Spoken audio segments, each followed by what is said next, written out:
So, I saw Supergirl last night and I decided to do a review even though I don't normally do movie reviews. And the reason I'm doing this is because I've seen a lot of creators who got to see it early do nothing but shit on it, and I don't think it's a bad movie at all. Now, granted, the movie isn't really all that complex, and I don't think it's intended to be. This is supposed to be a fun blockbuster, turn your brain off and watch things go boom action flick. One of the complaints I heard a lot was about pacing, that it's too fast. Now granted, the pacing is very fast, but I don't think that's a deal breaker here. It's not like it's moving so fast that you can't keep up, it's easy to follow. Spoiler alert, bad guy poisons Crypto, Supergirl spends the movie hunting down the bad guy to get the anecdote. It's not really that deep and it's not intended to be that deep. Oh, the villain was horrible. Yeah, I think that's the point. That's not me making a joke, as in, of course the villain is a bad guy. The point is that if a forgettable villain is a deal breaker to you, that pretty much negates the majority of MCU movies, if we're being completely honest with ourselves here. The first MCU villain, Ironmonger, just another greedy tech billionaire. Iron Man 2, Whiplash, also forgettable.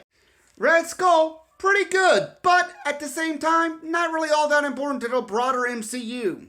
The only worthwhile villain in Phase 1 of the MCU was Loki. I don't think it really matters that this villain ended up just being some random nobody that even I, a diehard comic book geek, didn't know who he was. And the final criticism I've more or less heard from femcels repeating things that supposedly came from some incels is that Supergirl kind of looks ugly. I don't think she's really meant to look attractive in this movie. The Supergirl that they portrayed in this movie is similar to the modern interpretation of Supergirl. In the campier days, she was just like a female doppelganger to Superman. That's not the modern Supergirl. The modern Supergirl actually lived on Krypton. She remembers Krypton, and she consciously watched her entire civilization get wiped out. So a large part of her character is the fact that she's going to these planets with red suns, which isn't a spoiler, it was in the first Superman movie, so that she can get drunk and drink her problems away. And the way they made her look, it looks like a hot chick trying to drink her problems away, trying not to look pretty. So yeah, I don't think this Supergirl was meant to be attractive. As far as how they handled and played off her character, they did a really good job. She's not meant to just be a female Superman. She's moody, she's traumatized, she's got a lot of issues that she's working through. Which brings me to another complaint I've heard. They don't do much to address her backstory. Yeah, because the only time they even really address her backstory is when she's having flashbacks that she's trying to avoid. She's dealing with trauma, and she's trying to forget what traumatized her. The way the movie plays out her past and what she saw on Krypton is meant to be a repressed memory, and it comes out that way.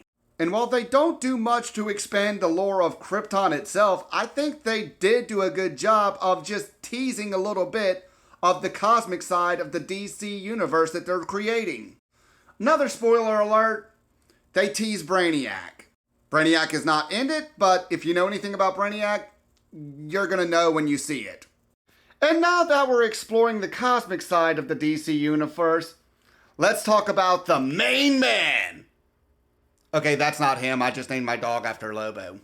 Say hi, Lobo! He's a little tired because we went for a big hike earlier, but...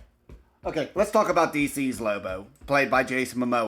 They didn't use him as much as I was hoping they did, but I think they used him perfectly for what they were going for. And as expected, Jason Momoa absolutely nailed the role. All in all, I was not disappointed by the way they portrayed Lobo. Especially the fact that they don't make him team up with Supergirl. It just so happens he and Supergirl are looking for similar bad guys that run in the same group. Then again, Lobo isn't exactly a good guy. The worst thing I can say about Lobo isn't really about Lobo himself, but the Space Hog. For those who aren't familiar with Lobo, he rides what's known as the Space Hog, or a flying motorcycle of sorts. But most of the time when we see him riding it, it just looks like a regular motorcycle with the way it's moving on the ground. That's just me being petty, but I can also respect the fact that it looks like that because it tells me that they try to use more practical effects than CGI. And while I certainly respect the fact that they use practical effects, it kinda just made the Space Hulk move like a regular motorcycle. But honestly, it's not really a big deal, and it doesn't really take away too much from the character itself. But overall, as far as world building goes within the movie, it did a very good job of establishing this isn't just a female Superman. She's a lot darker, she's a lot grittier, and she's a lot more brutal. And they do a very good job teasing and expanding the more cosmic side of the DC comic universe they're building. Honestly, I am hoping that they eventually do interpret the Red Daughter of Krypton storyline. And this is what I'm talking about. That time Supergirl became a Red Lantern.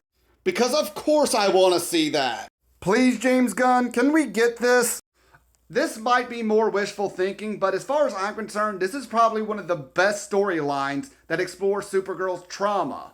Not to mention, Red Daughter of Krypton starts off with her beating the shit out of Lobo. Unfortunately, it was New 52 Twilight Lobo, but they can make that right in the movie. Because they already used this movie to establish an acquaintanceship between Supergirl and Lobo.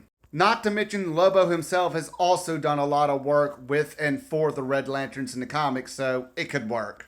All in all, the movie is far from perfect, but I don't think they were going for that. They weren't trying to create a cinematic masterpiece for superhero movies. They were just trying to create a fun summer blockbuster, and I think they succeeded in that. And as far as I'm concerned, they did a very good job using this as the first stepping stone into the cosmic side of the DC universe. So, I'll say this. If you just want a fun blockbuster action movie, go see it. If you want something that's going to make you think, go see something else. The movie's not deep, it's not meant to be deep, it's fun, and it's worth watching. Here's the thing. Film critics have never been a reliable method of judging whether or not you're going to enjoy a movie. All these people who have the privilege of watching these movies early just so they can make reviews to promote the movie are essentially doing the same thing now. Don't just believe what you hear online about the movie. Go see it for yourself. It's not bad at all.